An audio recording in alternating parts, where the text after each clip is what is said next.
minute, and then the next minute you feel like your energy has just completely disappeared and you feel like you want to take a nap. So if that's you, this is something that is normal and occurs frequently during perimenopause. And so this is actually being caused by blood sugar. So I've talked with lots of women, and the constant thing that I hear is complaints about energy.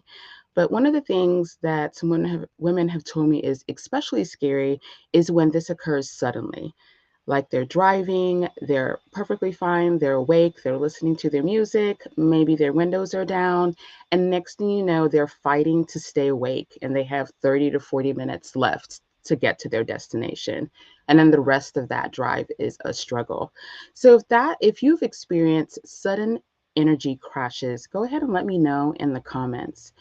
Again, know that this is something that occurs more frequently during perimenopause because of the fact that our bodies become more insulin resistant, so less sensitive to insulin.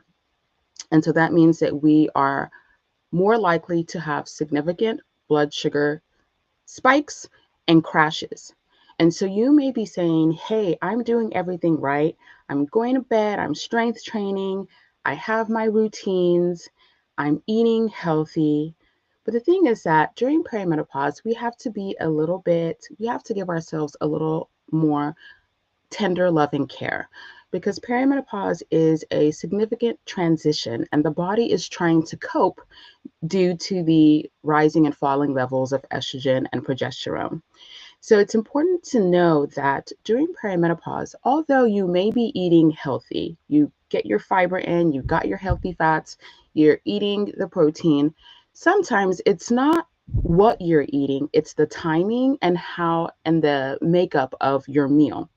So we know that the best way to support our bodies during this midlife transition, especially if you are prone to the blood sugar crashes and spikes, everyone isn't, but if you are prone to those sudden blood sugar crashes or spikes, it is important to know that you do need to be a little bit more intentional when it comes to your meals and your meal timing. So, a couple of months ago, I had a poll and I asked women when they crash the most. And then I followed up with them in the DMs and asked them, hey, what is it? What are you eating for breakfast? So, I'm just going to touch on a few of the ones, um, the conversations that are on the top of my mind. And so, one of them, the woman she would eat fruit. She said that she would start her morning, all she would eat is fruit, and then she would have brunch later on in the day. And the second woman, she's a vegetarian, and so she would eat like a bean soup and have like a high, like a protein or a high fat snack. So she would have some nuts and something else.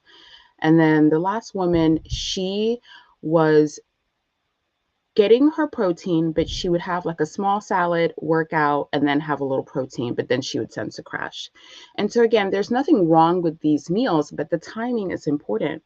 In the first case of the eating the fruit in the morning, again, our bodies are more sensitive to blood sugar spikes and crashes during perimenopause.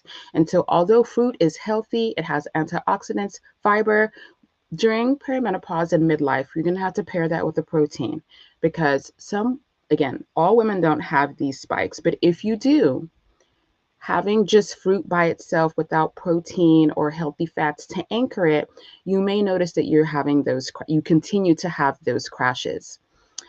For the woman who is a vegetarian, again, nothing wrong with the vegetarian diet. You can get you can still, you don't have to eat meat to be able to have a vegetarian meal that is balanced that'll prevent your blood sugar from crashing. So in her case, her meals were still carb heavy. So she needed a little bit more protein and she was already getting the healthy fats in her snack, but she needed a little bit more protein. And for the last case, hers was timing. So we've talked about composition and now we're going to talk about timing. So hers was timing and she wasn't getting enough protein earlier on in the day. And she was caregiving and had a lot of very stressful situations so going on in her life. So in addition to the fact that she had a lot of stress, she actually needed more protein at each meal to get her through the day, keep her blood sugar levels stabilized because she had higher levels of stress. So if you know you're going to have a high stress week or a high stress day, you are going to have to provide your body with more support in your meals.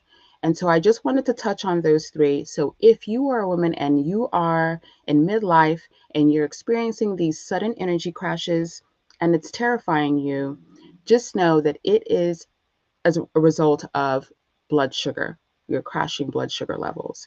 And so when you're able to stabilize those blood sugar levels by either focusing on what your meals are made of and then also timing, then you should be able to get those crashes to not be as frequent. And of course, this takes time and then you do have to tweak it to see what works best for you.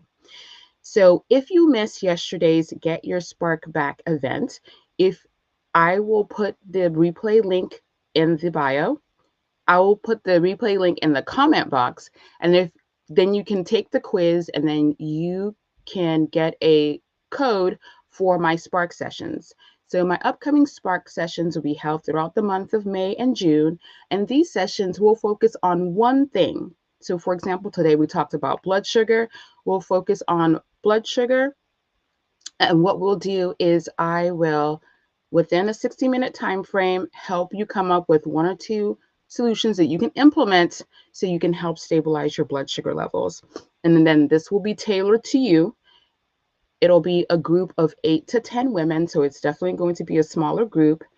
But go ahead and watch. I'll place the link for the replay. Go ahead and watch that, and you'll get more information on that. And then if you have any questions or you have any ideas about topics you would like to hear about, you can go ahead and leave that in the comments. But until then, I'll see you tomorrow.